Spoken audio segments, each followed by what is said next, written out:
Permítame hablar en esta ocasión acerca de la sección que llamamos Iglesia. ¿Por qué Iglesia en una Biblia para evangelizar? Permítame explicar un poquito eso antes de avanzar en el tema. La Iglesia es la que recibió del Señor la encomienda de evangelizar al mundo. La gran comisión no le fue dada a ciertos hombres en particular, sino a toda la Iglesia del Señor. En esta sección, en la Biblia del Pescador, tratamos la Iglesia como casa de Dios, el Espíritu Santo y la Iglesia en acción, la Iglesia como la familia de Dios, la Iglesia como pueblo de Dios y obviamente toda una sección de qué es la Iglesia.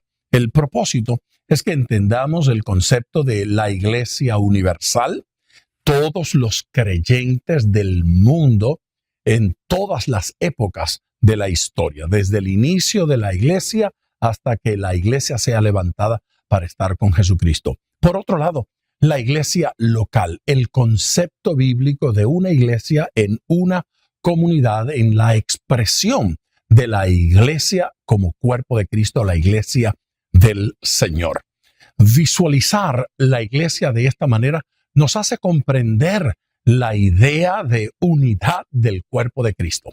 Los hijos de Dios como una sola familia, los hijos de Dios como una expresión en cualquier comunidad. Y aparte de la expresión local, entonces la expresión global de la Iglesia del Señor. Si comprendemos la importancia de la unidad del cuerpo de Cristo, entonces vamos a entender la manera en que como iglesia podemos ser efectivos, como iglesia podemos ser eficaces y cómo podemos impactar al mundo. En la medida en que crecemos en esta comprensión, la iglesia se hace más útil en las manos del Señor para hacer y realizar todo aquello que la palabra enseña. La iglesia es una asamblea convocada por Dios. Y esa convocatoria divina se da en el contexto del nuevo nacimiento. Toda persona que ha nacido de nuevo, toda persona que ha recibido a Jesucristo, habiéndose arrepentido de sus pecados, es parte de la iglesia del Señor, independientemente de esos apellidos denominacionales que utilizamos. Estamos hablando de la iglesia del Señor. En la Biblia del Pescador, lo que intentamos mostrar fue la importancia de la iglesia y la importancia del desarrollo de ministerios en el contexto de la iglesia del Señor. No paralelamente a la iglesia, sino en el contexto de la iglesia misma. Jesucristo dijo, yo edificaré mi iglesia. ¿De qué iglesia le estaba hablando cuando dijo que edificaría su iglesia? No estaba hablando de una denominación en particular, estaba hablando del conjunto de todos los creyentes. Eso es importante para mí y me parece que debe ser importante para todos. Construir, edificar la iglesia es cosa importante. La iglesia bíblica la encontramos en las Escrituras operando y funcionando en diferentes ambientes. La vemos en el templo, la vemos en las casas, incluso en las calles y regularmente así en el camino. Por eso algunos identificaron a este grupo como los del camino, porque la iglesia es de acción. La iglesia no es un grupo del pasado, no está pasado de moda. La iglesia es del presente y la iglesia es del futuro. Yo quiero decir categóricamente que la iglesia del Señor tiene un futuro glorioso. En el ejemplo bíblico, en el ejemplo escritural, la iglesia de la palabra finaliza habiendo alcanzado hasta lo último de la tierra. Si Dios le dio esa encomienda es porque tenía fe, es porque creía, es porque sabía que la iglesia habría de lograrlo. Así es que el final de la iglesia no será triste, no será apocado, sino todo lo contrario, alcanzando hasta el fin del mundo. El futuro de la iglesia será glorioso y es importante que todos nosotros lo entendamos. Fíjese cómo dice, y las puertas del Hades no prevalecerán contra ella. La iglesia bíblica no es una iglesia, debo decir, fracasada. La iglesia bíblica no es un pueblo cobarde, es un pueblo poderoso en Dios que avanza y que bendice. El cierre de los tiempos será glorioso para la iglesia bíblica, para la iglesia escritural. De tal manera que nuestro deseo a través de la Biblia del Pescador es que toda persona que se convierte comprenda que es parte del cuerpo de Cristo, que es parte de la iglesia del Señor y que de esa manera Dios quiere que crezca, se desarrolle en él. Así es que, bueno, termino diciéndole simplemente que bienvenido al cuerpo de Cristo. Hablemos de la iglesia del Señor y logremos que cada persona que se convierte en este proceso se integre de manera práctica a la iglesia del Señor.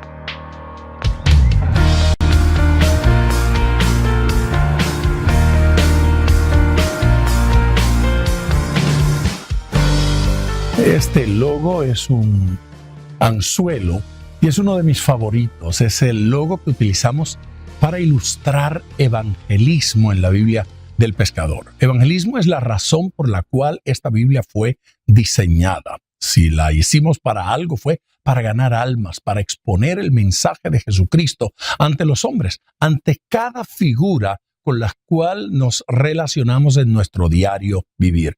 Evangelismo es determinante en nuestras vidas. No hubo otra razón por la cual Dios nos dejó aquí en la tierra, sino para eso, para que le diésemos gloria presentando este evangelio ante gente, ante el mundo, para que seamos el ejemplo mediante el cual la gente es motivada, inspirada, movida a la salvación, a acercarse a nuestro Señor Jesucristo. De tal manera que podemos utilizar la Biblia del Pescador para presentarle el evangelio a cada persona, a cada figura, a cada gente con la cual nos relacionamos.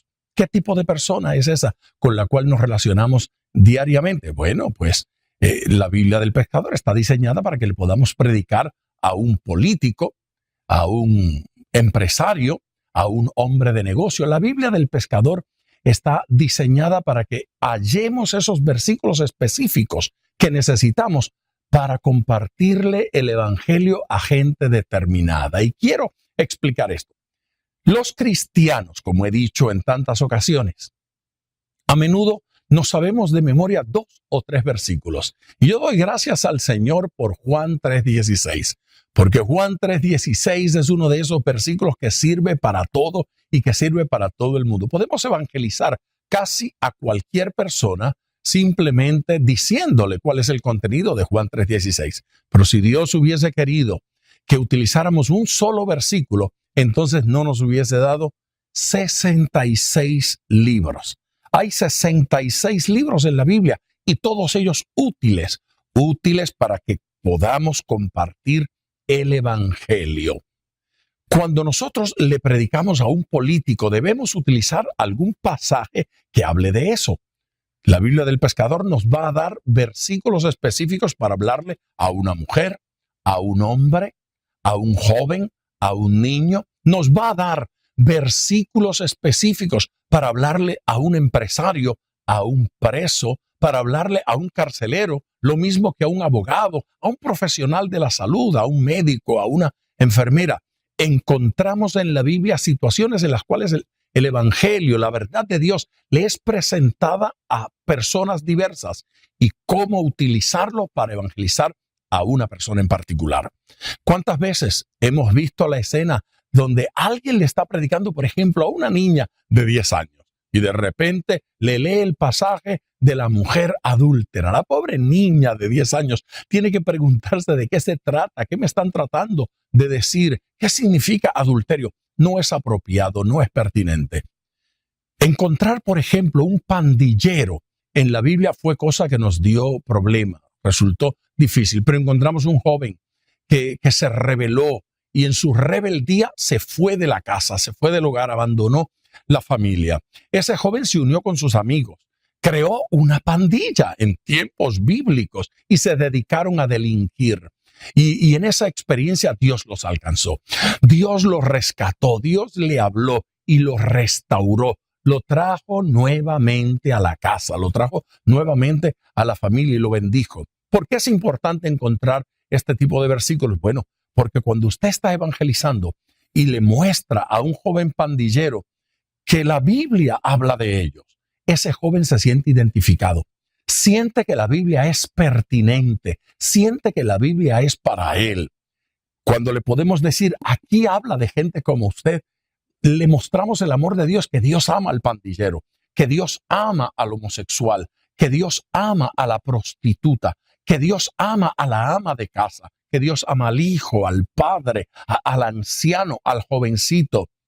Podemos lograr que la gente se identifique con la Biblia y partiendo de ese versículo en particular, entonces le podemos anunciar las buenas nuevas de salvación. De esa forma está construida la Biblia del pescador, para que hallando los versículos apropiados podamos entonces compartir a Cristo con cada persona.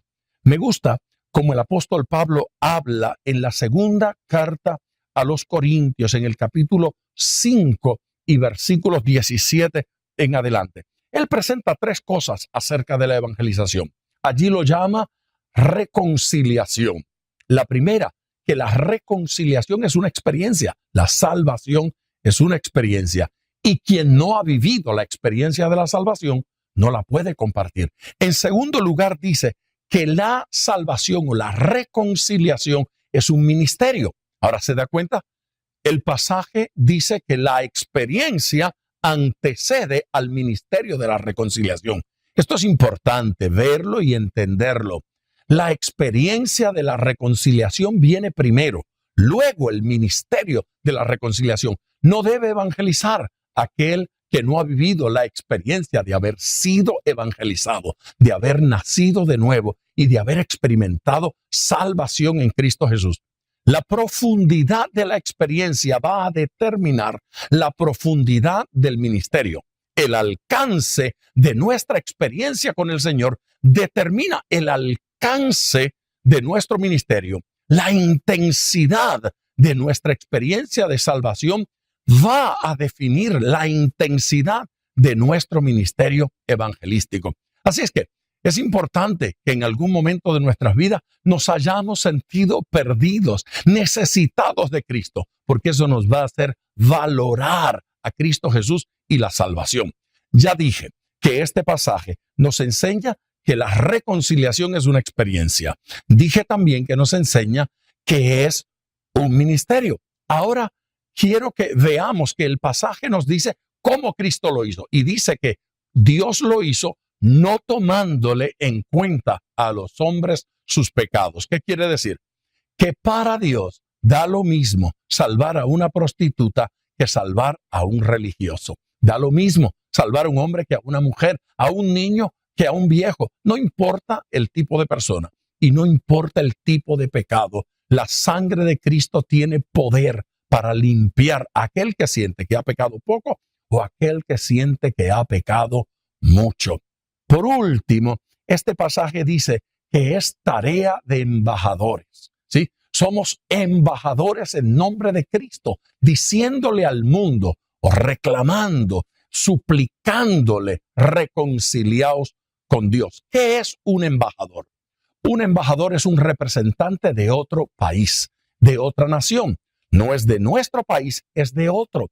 Representa la cultura, el idioma y las costumbres de aquel país, pero está en este viviendo para representar al otro. Usted es un embajador de Cristo en este mundo. Por lo tanto, representa la cultura del cielo, representa el idioma del cielo, las actitudes del cielo, las costumbres del cielo. Somos más efectivos como evangelistas, como ganadores de almas, como pescadores de hombres, en la medida en que la cultura del cielo se refleja en nuestra vida, en nuestra conducta. Entonces, somos un modelo que hace que la gente mire al cielo. Preste atención a lo que estoy diciendo, porque Dios quiere que usted y yo seamos pescadores de hombres. Por eso se llama la Biblia del pescador, porque Jesucristo dijo claramente, como aquí, en Mateo 4:19, venid en pos de mí y os haré pescadores de hombres.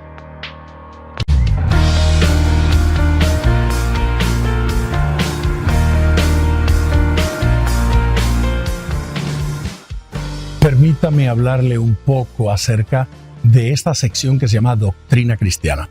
Para complementar Doctrina Cristiana hemos añadido un elemento, es un glosario al final de la Biblia, después de Apocalipsis. Allí hay una sección que se llama Mar Adentro. ¿En qué consiste Mar Adentro? Son términos que tal vez sean un poco difícil de entender, alguna terminología que es terminología cúltica, algunas palabras que han quedado en desuso y fueron sustituidas entonces por términos modernos, por términos actualizados que nos hacen comprender mejor la idea de esa palabra en su contexto. Así es que cada vez que usted se tropiece con una palabra que no entiende del todo en la Biblia del Pescador, vaya allá, vaya a Mar Adentro, vaya al glosario y de seguro allí va a encontrar una ayuda que pues le va a asistir a entender mejor esa palabra o ese término. Doctrina cristiana. ¿Por qué razón estamos hablando de doctrina cristiana en una Biblia para evangelizar?